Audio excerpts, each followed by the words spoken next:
اعوذ باللہ من الشیطان الرجیم بسم اللہ الرحمن الرحیم الحمد للہ رب العالمین والصلاة والسلام علی رسولہ الکریم وعلی آلہ وصحبہ اجمعین۔ قال اللہ فی القرآن بسم اللہ الرحمن الرحیم قد افلح من زکاہا وقد خاب من دساہا۔ وقال اللہ لقد خلقنا الانسان فی احسن تقویم۔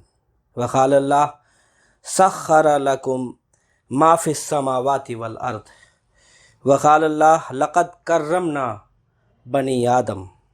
صدق اللہ العظیم۔ سب سے پہلے میں تمام منتظمین جلسہ کا تہہ دل سے شکریہ ادا کرتا ہوں کہ انہوں نے مجھے شخصیت کی تکمیل میں ادب کا کردار اس موضوع پر گفتگو کا موقع عنایت فرمایا ہے۔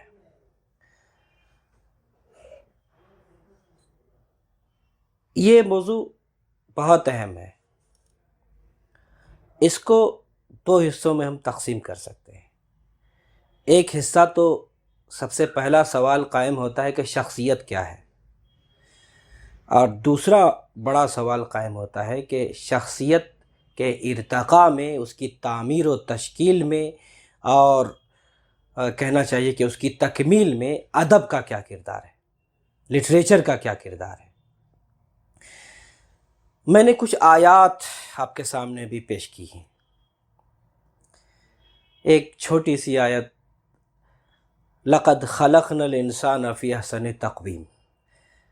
بس تحقیق کے انسان کو بہترین سانچے میں تخلیق کیا گیا ہے، پیدا کیا گیا ہے۔ دوسری آیت، لقد کرمنا بنی آدم۔ آدم کی اولاد کو ہم نے تکریم کا درجہ عطا کیا ہے، اس کو مکرم بنایا ہے، افضل بنایا ہے۔ اور تیسری آیت، وَسَخَّرَ لَكُمْ مَا فِي السَّمَاوَاتِ وَالْأَرْضِ۔ جو کچھ کہ زمین میں ہے اور آسمانوں میں ہے، ان سب کو تمہارے لیے ہم نے مسخر کر دیا ہے، اس کی تسخیر کر دی ہے۔ ایک آیت اور پڑھی تھی میں نے، قد افلح من زکاہا وقد خاب من دساہا۔ بے شک وہ فلاح یاب ہو گیا جس نے اپنے نفس کا تزکیہ کر لیا، اور وہ تباہ و برباد ہو گیا جس نے اپنے نفس کو دبا دیا۔ اس لفظ پہ خاص طور سے ابھی توجہ فرمائیں، دبا دیا، وہ برباد ہو گیا۔ یہ جو جتنی آیات ابھی آپ کے سامنے میں نے پیش کی ہیں، ایک بات تو ان تمام آیات سے کھل کر سامنے آ گئی ہے کہ انسان بحیثیت مخلوق خدا کا سب سے مکرم، سب سے افضل، سب سے اشرف، سب سے بہترین، سب سے اعلیٰ اور عظیم، گویا کہ اس خدا کی پیداوار ہے، اس کی مخلوق ہے۔ واضح طور پہ قرآن نے اعلان کیا کہ جب آدم کی تخلیق کا ارادہ کیا اللہ نے، تو فرمایا وَجَعَلْنَا فِي الْأَرْضِ خلیفہ۔ زمین پر اللہ کا خلیفہ، اللہ کا نائب، یہ درجہ عطا کیا انسان کو۔ سوال یہ پیدا ہوتا ہے کہ ہزاروں ہی نہیں، لاکھوں، کروڑوں، اربوں، کھربوں مخلوقات میں انسان کو یہ اشرفیت اور افضلیت کا درجہ کیوں دیا گیا؟ بہت بڑا سوال ہے یہ۔ اس کا جواب بھی قرآن ہمیں صاف صاف دیتا ہے۔ قرآن کہیں کہتا ہے کہ وَعَلَّمَ آدَمَ الْأَسْمَاءَ كُلَّهَا، کہیں قرآن کہتا ہے وہ علامہ بالقلم علم الانسان ما لم یعلم، کہیں قرآن کہتا ہے کہ علمہ البیان۔ ان آیات سے واضح طور پر یہ معلوم ہوتا ہے کہ علم اور بیان کی قوت، اظہار کی قوت، دو ایسی امتیازی خصوصیات ہیں جو بحیثیت مخلوق انسان کو سب سے ممتاز، تمام مخلوقات پر افضل اور اشرف بنا دیتی ہیں۔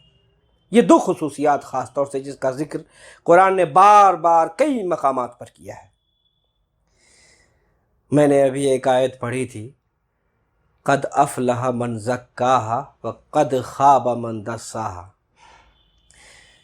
بے شک، بلا کہنا چاہیے بلا شبہ، تحقیق کے وہ کامران ہو گیا، فلاح یاب ہو گیا، اس کی کامیابی میں کوئی شک و شبہ نہیں ہے، جس نے اپنے نفس کا تزکیہ کر لیا، اپنے نفس کو پاک کر لیا، اپنے آپ کو سنوار لیا، اپنے آپ کی تعمیر و تشکیل کر لی، اور اس کے برعکس وہ تباہ ہو گیا، وہ برباد ہو گیا جس نے اس کو دبا دیا، اس کو مار دیا۔ نفس کشی کی تعلیم اسلام کے منافی ہے، اسلامی تعلیمات کی روح سے اس کی کوئی ہم آہنگی نہیں ہے۔ نفس کشی کی ہوگا یہ دوسرے مذاہب کا تصور کہ نفس کو مارو، یہاں تصور نفس کی تشکیل، نفس کی تعمیر، نفس کو سنوارنے کا تصور ہے، اس کے تزکیے کا تصور ہے، پاکیزگی کا تصور ہے۔ یہ بہت بڑا فرق ہے دوسرے مذاہب میں، دوسرے ادیان میں اور اسلام کے درمیان۔ یہی آیت ہمیں واضح طور سے پیغام دیتی ہے کہ شخصیت کی تعمیر، شخصیت کی تشکیل، شخصیت سازی، شخصیت کا ارتقاء کیوں ضروری ہے، اور شخصیت ہے کیا چیز، اس کا جواب بھی ان آیات میں ملتا ہے۔ انسان کے داخل میں اور خارج میں جو کچھ ہے وہ اس کی شخصیت ہے، اس کا دل، اس کا دماغ، اس کی روح، اس کا ضمیر، اس کا نفس، اس کا وجود، اس کے جذبات و احساسات، اس کے خیالات، اس کے خواب، اس کی تمنائیں، اس کی آرزویں، اس کی امنگیں، ان تمام کے مجموعے کا نام ہے شخصیت۔ اس میں سے کسی چیز کو آپ نظر انداز نہیں کر سکتے۔ ہمارا اصل موضوع ہے کہ ادب کا کیا رول ہے شخصیت کے ارتقاء میں، شخصیت کی تکمیل میں، اور شخصیت کی تعمیر و تشکیل میں۔ بنیادی مضمون میرا، یا بنیادی موضوع میری اس گفتگو کا یہ ہے۔ ایک دو باتیں ادب کے بارے میں پہلے سمجھ لینے کی ضرورت ہے۔ ادب ہے کیا چیز؟ ادب کا مقصد کیا ہے؟ ادب کی بنیاد کیا ہے؟ ادب کا تصور کیا ہے؟ اس کا خمیر کیا ہے؟ بہت ساری تعریفیں ملیں گی، اس میں الجھنے کی ضرورت نہیں ہے۔ سب سے آسان، سب سے جامع و معنی کوئی تعریف اگر ہو سکتی ہے، ادب نام ہے حسن کلام اور تاثیر کلام کا۔ کلام میں خوبصورتی پیدا ہو جائے، دلکشی پیدا ہو جائے، اور کلام میں تاثیر پیدا ہو جائے، اثر آفرینی آ جائے۔ سب سے مختصر تعریف۔ ایک بات اور عرض کرنا چاہوں گا، علماء ادب خاص طور سے ارسطو کا نام لینا بہت ضروری ہے، جس کی بنیادی کتاب پوئٹیکا، جس کے ترجمے تمام زبانوں میں ہو چکے ہیں، اردو میں بھی اس کا ترجمہ ہو چکا ہے، جس کا نام بوتیقا عام طور سے لیا جاتا ہے۔ انہوں نے اس موضوع پر بہت عمدہ فلسفیانہ اور منطقی گفتگو کی ہے، بحث کی ہے کہ ادب کا بنیادی مقصد کیا ہے۔ ایک لفظ استعمال کیا ہے کیتھارسس، یونانی لفظ ہے ظاہر ہے، لیکن یہ بہت جامع لفظ ہے۔ میں تو اس کو تزکیہ کہتا ہوں عربی میں۔ یہ اسی مفہوم میں کیتھارسس ہے، ادب کا مقصد قرار دیا ہے کیتھارسس۔ کیتھارسس کیا ہے؟ یوں سمجھ لیجئے کہ انسانی جذبات، انسان کے اندرون میں جو کچھ ہے، بھڑاس نکالنا، اپنے اندر کو پاک کر لینا، سب کچھ نکال کے باہر پھینک دینا، اس کو سنوارنا، اس کی تشکیل کرنا، تعمیر کرنا، یہ تمام پہلو کیتھارسس لفظ میں موجود ہیں۔ اور کیتھارسس بنیادی مقصد قرار دیتے ہیں قدیم اور بنیادی فلسفی ارسطو ادب کا، کہ ادب انسان کا تزکیہ کرتا ہے۔ حق، حسن اور خیر بنیادی اور اعلیٰ ترین آفاقی قدریں ہر زمانے میں، ہر ملک میں، ہر قوم میں، ہر تہذیب میں رہی ہیں۔ ادب اگر کہا جا سکتا ہے تو انہی تینوں اعلیٰ ترین آفاقی اقدار کی تہذیب کا، اس کے ارتقاء کا، اس کی تبلیغ کا، اس کی پیشکش کا کے مختلف طریقے ہیں، اسی ادب کے ذریعے ممکن ہے۔ اس کا فروغ، اس کا استحکام بھی اسی ادب کے ذریعے ممکن ہے۔ ہر زمانے کے ادب نے یہ کارنامہ انجام دیا ہے۔ بنیادی بات، مجھے ایک حدیث یاد آ گئی رسول پاک صلی اللہ علیہ وسلم کی انسان کے بارے میں، میں چونک سا گیا کہ یہ حدیث کبھی نظر سے نہیں گزری تھی۔ الفاظ میں دہرانا چاہوں گا، الناس معادن، الناس معادن کمعادن الذهب والفضة، الناس معادن کمعادن الذهب والفضة۔ آسان زبان میں مفہوم یہ ہے کہ انسان معدن ہے، ذخیرہ ہے، کان ہے، کہہ لیجیے کس چیز کا؟ سونے چاندیوں کا۔ میں تو حیران رہ گیا، کیا استعاراتی اور تشبیہاتی زبان استعمال کی گئی ہے اس حدیث میں، کہ انسان کو سونے چاندی کا ایک کان قرار دیا رسول پاک صلی اللہ علیہ وسلم نے۔ سونے چاندی کو ہم لغوی معنی میں نہیں کہہ سکتے کہ انسان کو کھودا جائے تو اس کے اندر سے سونے چاندی برآمد ہو۔ انسان کا جوہر، انسان کی شخصیت، انسان کی روحانی اور اخلاقی قدریں، انسان کے اندر جو خصوصیات ہیں، جو صفات ہیں اعلیٰ ترین، جو ان کو اشرف بنانے والی چیزیں ہیں، افضل بنانے والی چیزیں ہیں، ان تمام کا مجموعہ ہے انسان۔ الناس معادن کمعادن الذهب والفضة، سونے چاندی کا مجموعہ ہے انسان، ایک کان ہے، ایک ذخیرہ ہے۔ میں تو اس حدیث کو شخصی ارتقاء، شخصیت کی تکمیل اور تعمیر و تشکیل کے حوالے سے دیکھتا ہوں کہ بنیادی کام گویا اس حدیث کی روشنی میں انسان کا یہ ہوا کہ اس کو برآمد کیا جائے، دنیا کے سامنے لایا جائے، اس جوہر کو جو انسان کے اندر موجود ہے اس کو نکھارا جائے، اس کی اشاعت ہو، اس کان میں بند نہ رہ جائے وہ سونا چاندی۔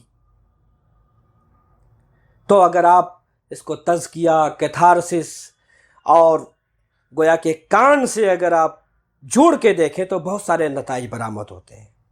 بہرحال یہ تو شخصیت اور ادب کے سلسلے میں بنیادی تصوراتی باتیں ہوئی، نظری سطح پر یہ گفتگو ہوئی، لیکن میں عرض کرنا چاہوں گا کہ شخصیت کی تکمیل میں، اس کی تشکیل و تعمیر میں ادب نے کس طرح رول ادا کیا ہے یا کر رہا ہے۔ میں کچھ مثالیں دینا چاہوں گا آپ کو۔ ادب، آپ اس کی مختلف اصناف ہیں، ژانرہ ہے جس میں تقسیم کیا گیا ہے ادب کو۔ نثر میں، شاعری میں، نثر میں بھی داستان ہے، ناول، افسانہ، سفرنامہ، خاکہ، انشائیہ، مکاتیب، روزنامچہ، رپورتاج، سوانح، خود نوشت وغیرہ وغیرہ، الگ الگ اصناف میں، الگ الگ ژانرہ میں تقسیم کیا گیا ہے۔ شاعری میں آ جائیں آپ، غزل، نظم، قصیدہ، مرثیہ، مثنوی، پھر نظم کی بہت سی قسمیں، رباعی یا واسوخت یا قطع، یا جو دوسری قسمیں ہیں ادب، یہ شاعری کی دوسری اصناف ہیں یا ژانرہ ہیں۔ یہ جو قسم بندی اور گویا کہ صنف بندی ہے، کبھی غور کیجئے گا کہ ہر صنف آپ کی شخصیت، انسانی شخصیت کی تعمیر میں، ہر صنف انسانی شخصیت کی تشکیل میں اور اس کے ارتقاء میں، ہر صنف کا اپنا ایک کردار ہے اور منفرد کردار ہے۔ ہر صنف ایک کام نہیں کرتی ہے۔ میں تو اس کو اس طرح دیکھتا ہوں، آپ بات کرتے داستان کی، داستان آپ کی شخصیت کی کتنی کھڑکیوں کو کھولتا ہے، کھولنے والی چیز ہے، کھولنے والی صنف ہے۔ اس کے عناصر کیا ہیں، کبھی غور کر لیجیے آپ۔